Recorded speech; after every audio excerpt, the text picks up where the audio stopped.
Le jeune Théodore a 15 ans lorsqu'il enclenche à 12h35 un mardi sa télévision et voit aux informations qu'on a retrouvé les restes d'un corps mort. Ce corps-là appartiendrait à un enfant, et pas n'importe lequel, un enfant qui ferait partie de la classe de Théodore et donc du même lycée. Qui? Pourquoi? Est-ce que c'est sa copine? Est-ce que c'est son meilleur pote? Est-ce que c'est son camarade? Ou est-ce que c'est lui qui a fait ça? Pourquoi? Vous allez tout comprendre dans cette ultime vidéo composée de 2 parties. Et attention, la deuxième partie est déjà sortie et elle est directement sur la chaîne d'Adam le rigolo. Oui, parce que cette putain de vidéo est en fit avec Adam le rigolo. Et je sais que vous attendez ça comme jaja. Donc laissez-moi vous introduire l'affaire qui a suivi le jeune Théodore Brudel. Je le précise encore une fois que tu auras toutes les réponses dans ces 2 vidéos qui sortent maintenant. Donc celle-ci. Et dès que tu as terminé cette vidéo, tu vas tout de suite voir celle d'Adam le rigolo pour avoir la conclusion de l'histoire. Je sais que vous surkiffez ce genre de concept. Bienvenue dans un nouvel épisode de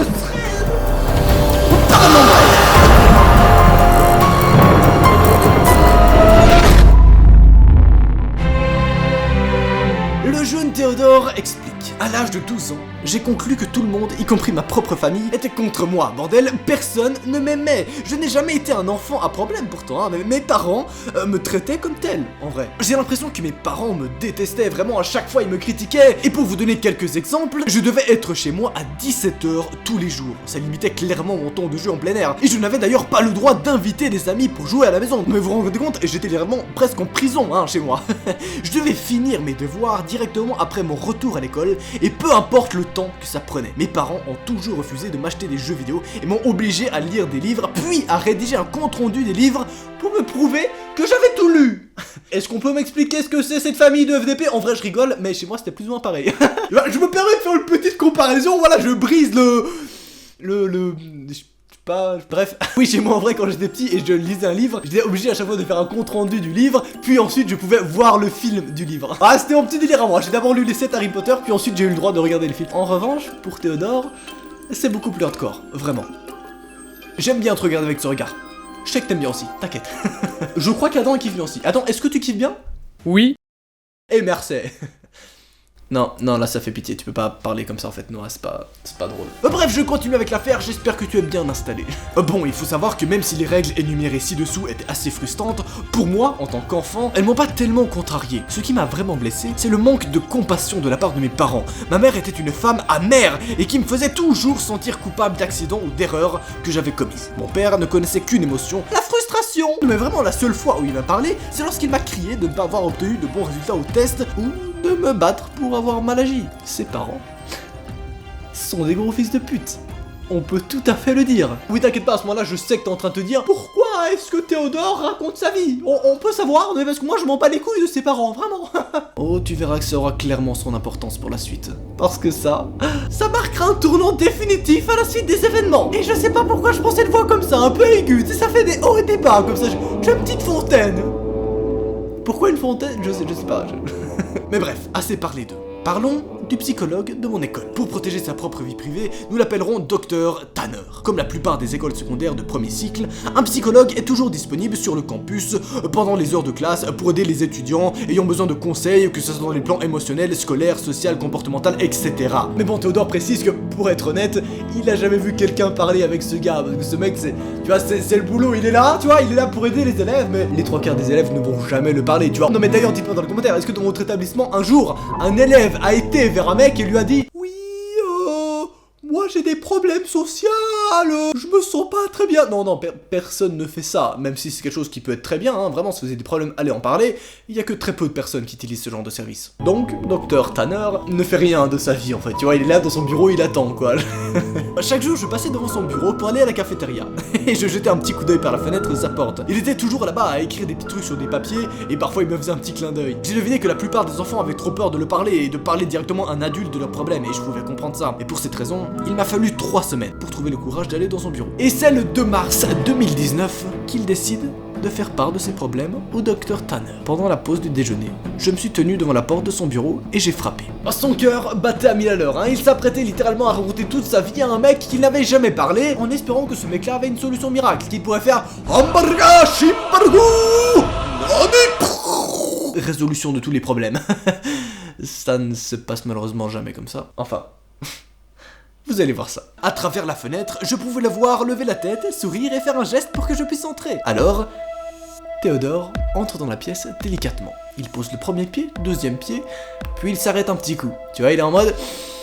Ok, c'est ton moment. Les gars, on a préparé le discours. Voilà, tous les soirs, il était là. Ok, bonjour, monsieur Tanner. Voilà, j'ai des gros problèmes avec mes parents. Ils sont très vénères et ils ont jamais de compassion pour moi. Ça me va pas. Bref, il avait préparé the discours ultime, quoi. Comme quand tu vas vers ta meuf et t'es en mode, voilà, Mathilde de la Cantone, je t'ai toujours aimé. J'ai toujours voulu pratiquer le sexe avec toi et aujourd'hui, je l'avoue, je l'avoue. Oui, donc tu fais peut-être pas comme ça, là, ta première déclaration, je peux comprendre. Je sais pas pourquoi j'ai pris un accent, yes. Il m'a d'abord salué en se présentant et en demandant mon nom. Le docteur Tanner était un homme très doux et qui semblait rayonner de gentillesse. En moins de 30 minutes, j'ai expliqué au docteur Tanner à quel point mes parents étaient méchants et à quel point ils se moquaient de moi. À un moment, ma voix a commencé à trembler et j'ai arrêté de parler. Le psychologue a écouté patientement tout mon discours, les bras croisés et la tête inclinée. Je m'attendais presque qu'il commence à dire que tout ce que je venais de dire était faux et que mes parents m'aimaient tendrement et blablabla, mais il n'a pas fait ça. Le docteur Tanner s'est montré très compréhensif étrangement. Ah oui, je parle un peu à l'envers, ça je fais. Il s'est montré très gentil. Oh, j'arrête avec les blagues, là je bade aujourd'hui pour les blagues, hein, c'est pas mon jour. Est-ce que tu trouves que je fais des blagues de merde, Adam? Dis-moi. Ouais, tu fais des blagues de... de merde. Oh, ok. En fait, tu devais dire non, tu fais des blagues hyper drôles, puis là on pouvait créer un truc d'amitié, Non? Tu veux pas?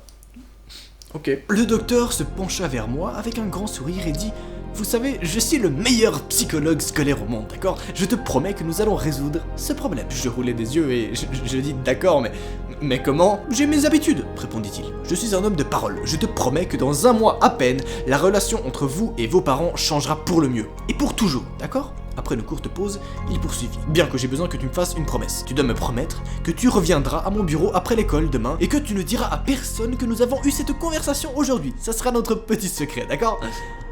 Alors, Théodore a promis. La nuit passe, Théodore s'endort tranquillement. Puis, le lendemain arrive. Il se lève, prend son petit déjeuner, ses parents s'en battent les couilles, comme à son habitude, puis il va voir, après les cours, le bureau. Le lendemain, je suis retourné chez le docteur Tanner après l'école. Il était environ 16h quand je suis entré dans son bureau. Après un accueil chaleureux, il m'a demandé de m'asseoir à nouveau devant son bureau. En m'asseyant, j'ai regardé le docteur Tanner fermer les stores de la petite fenêtre. Là-bas, il a d'ailleurs souri et il a ajouté: maintenant, nous avons toute l'intimité dont nous avons besoin. Nous avons commencé à parler de mes goûts et intérêts et mes matières préférées à l'école, de mes professeurs les moins préférés et des choses du même genre. Environ 1 heure après le début de la conversation, le docteur Tanner m'a offert une petite boisson gazeuse. Ils se sont fait plaisir. Petite discussion, petite boisson gazeuse, petit froid, petit cocktail, voilà, non mais ils se font toujours plaisir, c'est important. C'est presque un peu glauque, mais ça va en vrai, c'est un très bon psychologue. Il a été entraîné toute sa vie pour faire ça, il a jamais vu de client, putain de merde. Laisse-lui une chance au moins. J'ai alors volontiers accepté cette offre, en sachant que mes parents ne m'avaient jamais permis de boire du soda. Le docteur Tanner tendit la main vers son mini réfrigérateur et l'agita avant de poser 2 canettes de soda ouvertes sur le bureau. Ensuite nous avons continué à parler de ce qui se passait dans ma vie, etc. Mais je n'ai pas tardé à perdre connaissance. Je suis subitement tombé sur le sol. Oui, ce témoignage est basé sur des putains de faits réels et oui. C'est là que ça commence à partir en couille. Tu peux voir que Théodore tombe sur le sol d'un seul coup. Plus tard, les policiers, et ça Adam l'expliquera, on retrouvera dans les verres des restes de drogue. Le docteur Tanner aurait donc drogué Théodore. Premier élément étrange. Au réveil, il m'a fallu environ 1 minute pour ajuster ma vision qui était floue. Et quand cela s'est produit, je ne savais vraiment pas quoi penser. J'ai été menotté à un lit et ma bouche a été scellée avec du ruban adhésif. J'ai immédiatement commencé à paniquer, bordel, me tortillant et me tirant les poignets. Mais j'ai abandonné. Peu de temps après, mes yeux s'écarquillèrent d'incrédulité. Après avoir parcouru la pièce, il y avait des affiches de super-héros épinglées le long des murs et des photographies d'athlètes célèbres sur des étagères. Au milieu de la pièce se trouvait une vieille télévision et Super Nintendo.